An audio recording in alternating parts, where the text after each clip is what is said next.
So it is the fourth episode of the season. Fourth, called The Sons of the Harpy. And yes, they had the biggest moment in this series so far, I'd say. Yeah, we had a lot of things go down in this episode. I wasn't bored. Look at that! It only took them 4 episodes. Let's just, like, metaphorically be that guy from Indiana Jones and reach in and, you know, hold your heart and set it on fire and scream like, ah! That is how I felt. I didn't feel that. I was like, oh look, stuff's happening! Finally! I don't care what it is anymore. So we've both kind of come to the conclusion that we're slowly losing any kind of like for Jorah Mormont. He's just kind of like... He needs a good kick in the face. Yeah. Like, he's all pissed off that Daenerys kind of, like, told him to go fuck off. But A, he greatly deserved it. And B, he's just being a jerk now. Kind of like on a drunken ramble without actually being drunk. Just like, I'm totally gonna get her back any way I can. This plan is stupid, but you know. Like that awkward high school boyfriend that you had. And you come back from like your first year of university. And they want to get back together. This is your relationship, not mine. This is not a relationship I ever actually had. It's like the stereotype. I'm thinking How I Met Your Mother Scooter. But, oh god. You just realized that whatever you saw was not there. Not there. You know, you've changed. You're a different person now. So let's go to the wall. Over at the wall. Two things went down at the wall. First one was really heartwarming. And yes. And however you feel about Stannis, you may think he's a prick, you may not like him, you may think he's great, but if you didn't like him before, this scene might give you a reason to. You kind of see that he has a little bit of a soul under all that steel. Deep down. He loves his daughter, and he tells the story of how everybody's like, hey, she's gonna die of grayscale. And he's like, no, I'm gonna cure her. And you're just like, oh, that's so cute. And you know she's probably gonna get it. Because freaking, there's a scene right before that where Melisandre walks into a conversation where Stannis and his wife are talking, and she's going on about how, oh, I've only ever given you sickness, I should have given you a son, and Melisandre's like, but she has the king's blood in her veins, and then they share a look, and you're just like, oh shit, she's going on the fire. But see, my thing is, I don't think that will actually happen. She may try it, but Stannis would kill both of them, I think. I think he would just... I don't think he could take it. So. And then Melisandre making a move on our boy, Jon Snow. Was wonderful because we were both like, no. No, please, Jon, don't do it, Jon. That would be the biggest mistake you could have ever made. She's just Keep your penis far away from that. She's gonna use you to make shadow babies. Far away. Please don't. Please don't do it. And for the love of God... He didn't do it. Oh man, and her like parting line, you know nothing, Jon Snow. Like, oh, you bitch. We both. I just looked at the camera and I was like, I love her. I think she's crazy, but I love her. Like, you know, it's just like you just want to see what she does next. Yeah, like I think part of the problem is we don't know much about the Red Priests. Like, I think in the book. You've encountered the drunken one who was at King's Landing, and his entire storyline's been cut out with the Catelyn Stark storyline that's been cut.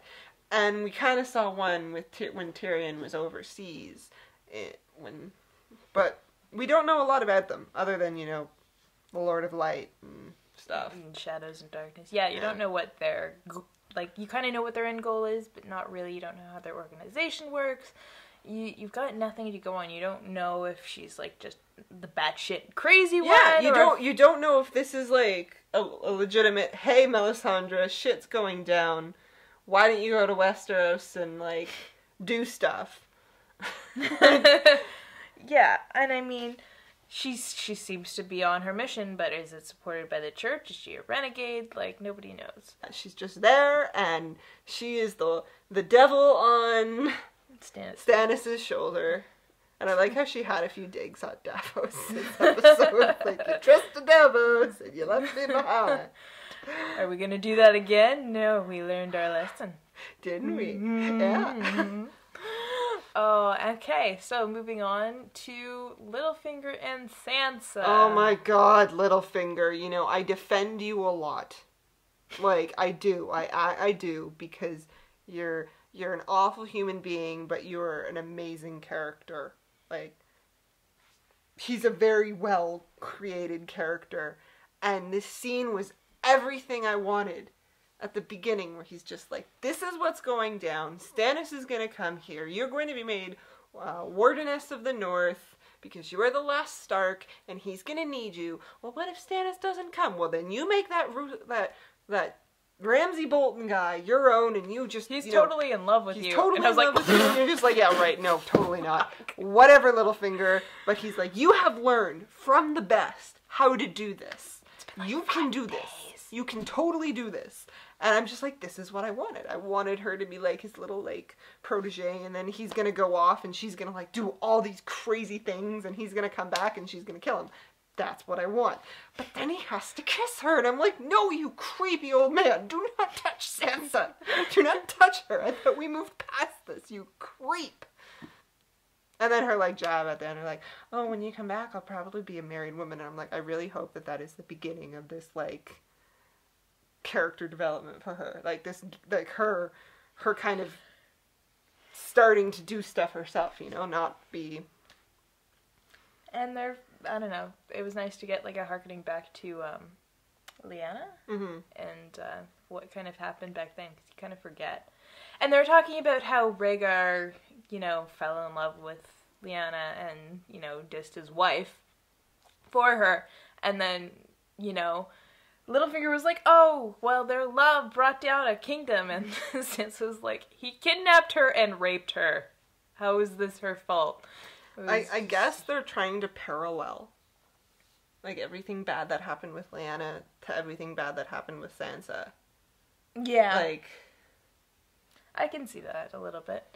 But it's just, at least she kind of has her own opinions. Yeah, she's starting to, well, because, especially when she's with Joffrey, you can see the beginning of that, like her offhand comments, like her really kind of like clever ways of fighting back. But I think hopefully now, and please God, hopefully now, is when she's gonna like really do some stuff, like actually start doing some damage. Well, she needs to get her act together, because the Boltons are not breakfast. They will eat her for dinner.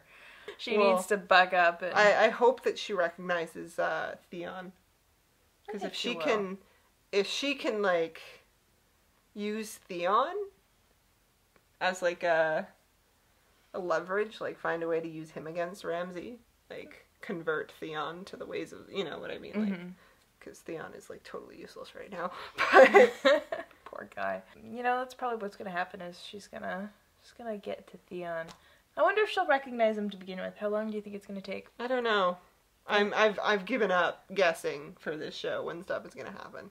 Well, I mean, like, do you think it's gonna be like a scene before she, like, are they gonna have a couple scenes together before she recognizes him, or is it gonna be like right away? She might do it right away, just because I guess because he was technically raised as their brother, you know? So I think she'd see right through him. I think she'll see right through him, and I know that she's gonna be the one who's gonna be doing all the, like, pushing, because he's Reek now, right? Like, yeah. He's his mind's he's gone. broken down. Oh, and my favorite line from that scene was like, Littlefinger's like, I'm a betting man, and I was like, no, you're not. No, you're not. You only bet when you have everything rigged. Yeah, you rigged the game. You like, stop lying, you little. Oh man, but you know what I was thinking? This is the second time I watched this episode, and everything that's going down in King's Landing, where the church has now a militant group that's going around and doing all these things to reinforce church law, and they had members of this militant group go into one of Littlefinger's brothels and like just clear it out. Littlefinger is screwed once he steps foot in King's Landing.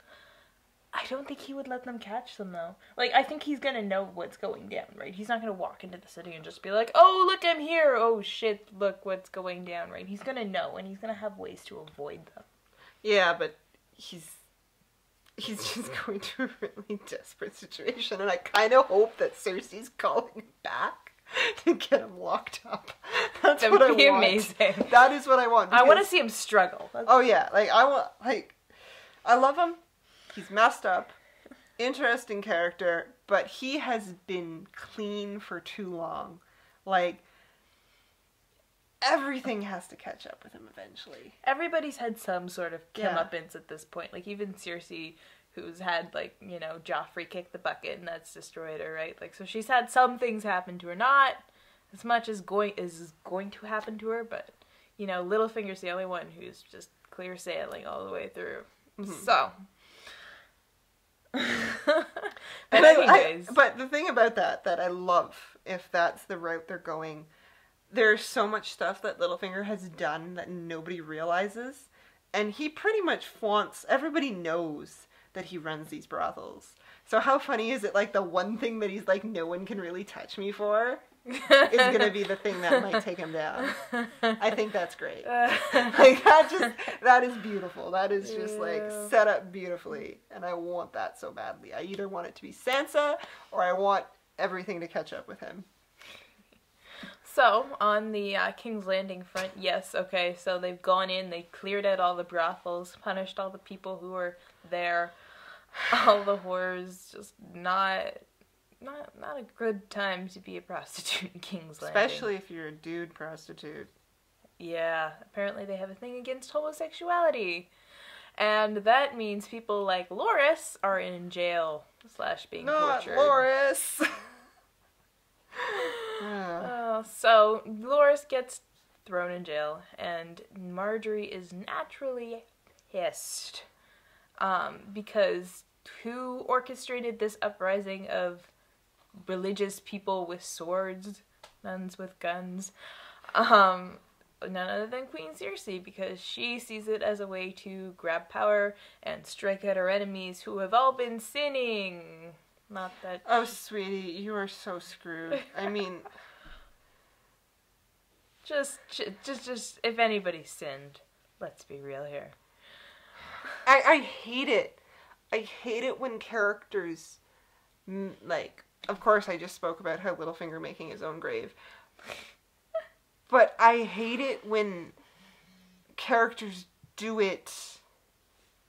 It's so obvious. Like, with Littlefinger, it's a setup. Like, this isn't something that's just happening overnight. This is like it's a slow build. It's a slow build. With Cersei, she's outfoxing herself. Yes, she thinks she's untouchable.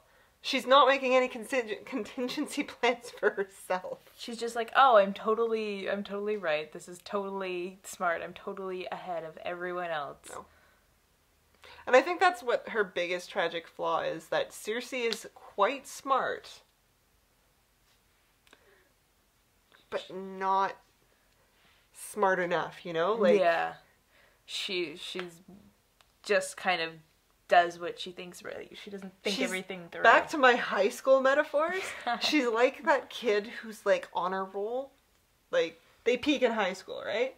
Like, honor roll, and then she gets to the real world and... Yeah. Sounds about right. So anyways, Marjorie, naturally pissed, and Tommen's kind of like, oh, but I'll just go talk to my mom and everything will be okay. And Cersei's like, I didn't put him in jail. There's nothing I can do. The church has him.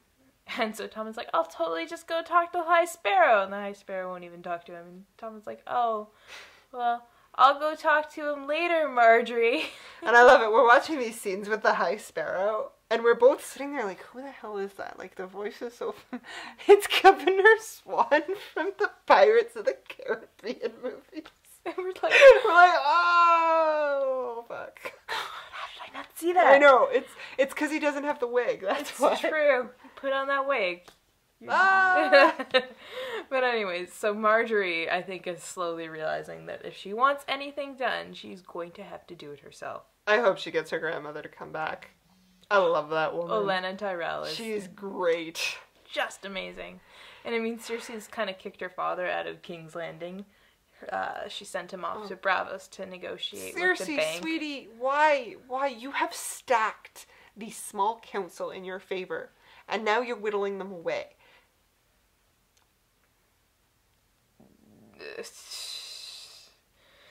Does not think it through. And they already owe so much to the Iron Bank. They're just gonna get fucked. Yeah, they're just, no, this... You are setting yourself up for either Stannis to come through and just wreck you, or Daenerys to come through and just wreck you, you know? Like, the people don't like you. You're not financially stable.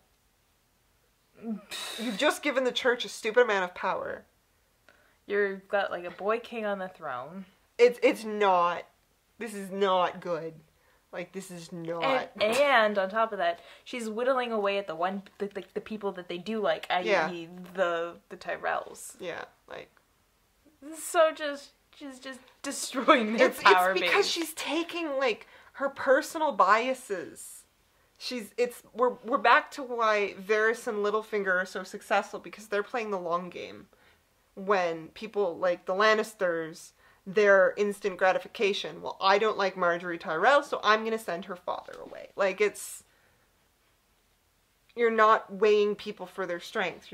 The Tyrells are extremely rich. He said he will front you money. Yes, you don't want to be in debt to the Tyrells, but I don't think you want the crown to be in debt to the Iron Bank and Bravos. Like, even more than you already are. Because you can play favorites with the Tyrells that you can't play with the bank, because family, he is like... So you suck it up and you take his money. Anyways, next we have Bronn and Jaimie, who are running around, doing their own thing. Having great dialogue. Because those two are freaking amazing. Bronn sees all. Like, Bronn... Nothing gets past that man. He's just like, why do you need to do this? I need to do this. Why do you need to do this? I need to save my niece. Your niece, eh? Well, How would you like to die? A boring death. Oh, I expected more from you. How would you like to die? In the arms of the woman I love. Give my regards to Tyrion when you see him. I'll kill Tyrion. Okay. Sure you will. Oh, that man. And just the comedic humor between those two, because like, Bronn's rowing the boat and he looks at Jaimie and Jamie's like, one hand. This is exactly what I wanted. I'm getting exactly what I wanted with these two. It's like, and just like, oh, your sword teacher must have been really good.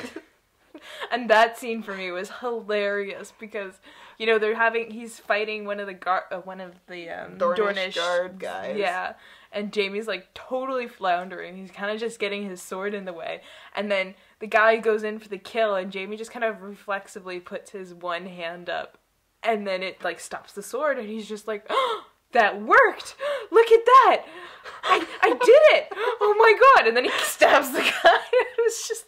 And he's still looking at the sword in his hand, and he's just like, I'm alive! I didn't die! And he's like, why didn't I think of this sooner? This is like a surprise! Why am I not using this as a club? Like, seriously. just you see, like, his whole world just clicks just like, at one moment. Now. Oh, and so, yeah, those two. Digging graves. This is exactly what I wanted.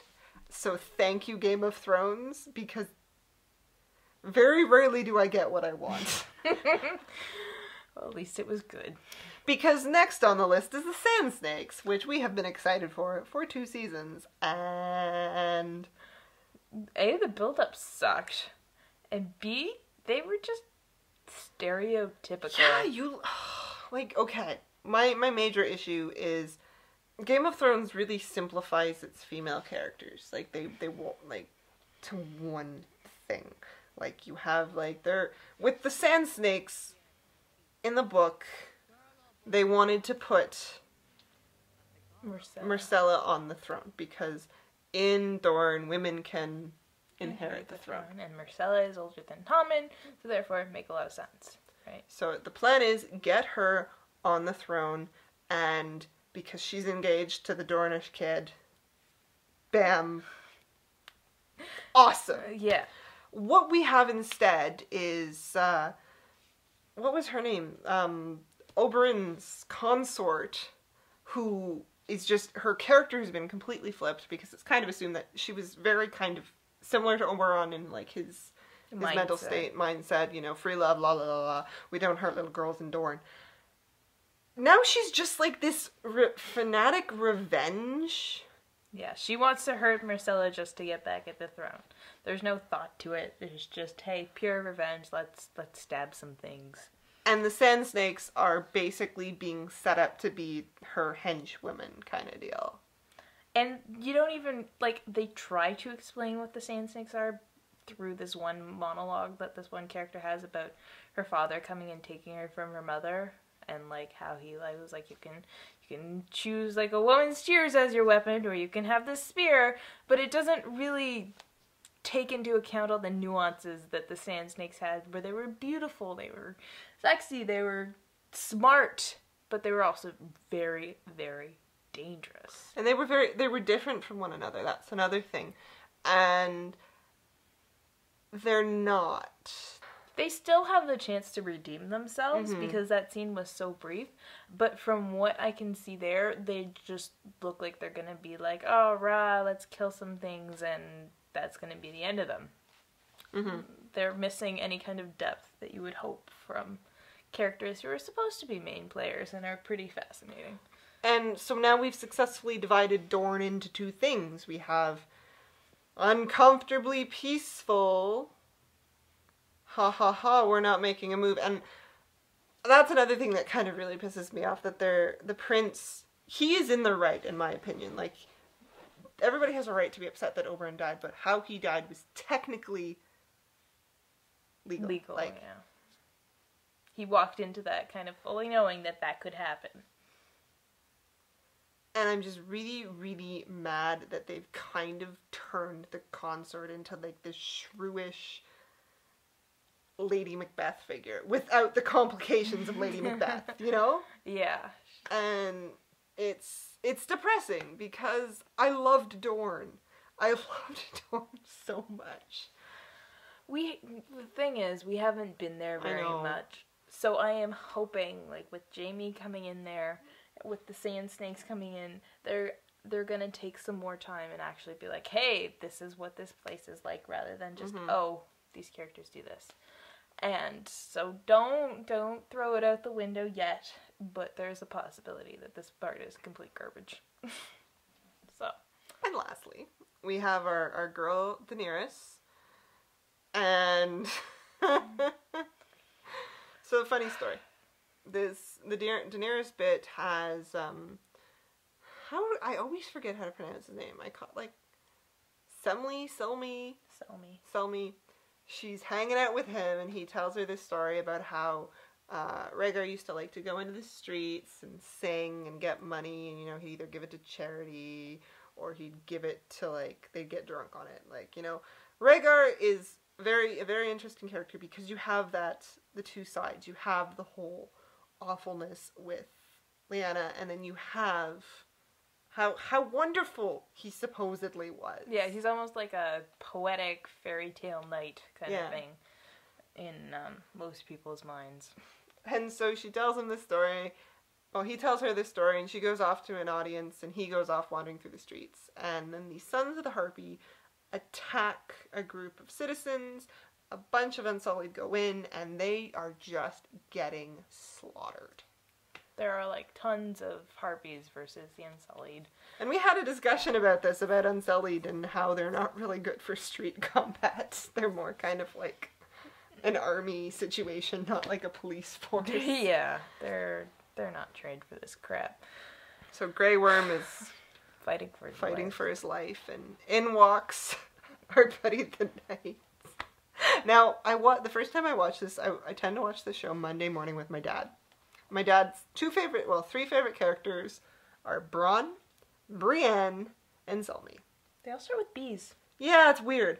But, so we're watching this episode together, and, like, my dad's always, like, cracking jokes and asking questions, but in walks Selmy into this fight, and it's going badly, and my dad starts screaming at the TV, "No! Not Sebastian! Not Sebastian!" And I'm just looking at him, and I'm like, "Dad, who's Sebastian?" "The old guy with the sword! Not Sebastian!" He's, like, combined the last name and first name together. Embarrassing Selmy. Sebastian. So he's Sebastian now in my mind. Sebastian looks like he's going out. And no, you can't take Grey Worm and Sebastian from me. You can't do this to me, Game of Thrones. I don't think he's gonna go. I think, if anything, Grey Worm will be the one who survives it. And really? yeah, I think he'll... I don't know. I think Selmy will survive, but he'll be out of it for a very long time. Like, and this is gonna piss Daenerys hell fuck yeah. off. He is like her last connection to Westeros. He is. He's the one who tells her what she kind of needs to hear. He's been her fatherly, kindly advisor who gives her advice without having an ulterior motive, which is pretty much what she needs. She needs some experience, some wisdom, and so she's going to be pissed. The people are not going to like this one bit when she comes down on them. He, as a character, won me over in the book. And he won me over from one specific scene, and I was just like... Because he's described as this, like, amazing knight. You know, he's old, but he's still, like, he's with it. He's talented, and when Cersei kicks him off of the Kingsguard, and he has the audacity to go back to the tower and pull out, you know, the head of the Kingsguard book where he records everything, and he records just this, like, rant about how, and was, like, dismissed from the guard, even though he did fucking this and this and this. He goes back, he finishes his records, God forbid he doesn't do his duty, and then just walks off to do whatever he wants. Oh, respect. Just right there. Yeah. And, I know from the books, Barristan Selmy has, you know, stuff to do. So that is mainly why I think he won't die. But there's no guarantees anymore. They've thrown the book out the window. Yeah, the book is gone now. This is like... But I don't know. I think he's a pretty interesting character to follow if what happens in the book happens. So hopefully they don't get rid of him. So yeah, it was an interesting episode. Lots to love, lots to talk about. It kept my attention. Which is a lot more than I can say for the rest of the season. So, finally! Good episode, guys. Yay! So what were your thoughts? What did you like? What did you not like? What do you think is happening? And where do you think this is all going? And how long do you think Cersei has before her life gets really, really difficult? And while we're at it, what's the meaning of life? Yeah, that's a really good question. Why are we here? Because we're talking to the people. But are there actually really people out there? I don't know. They're going to have to tell me. Yeah. Alright, bye guys.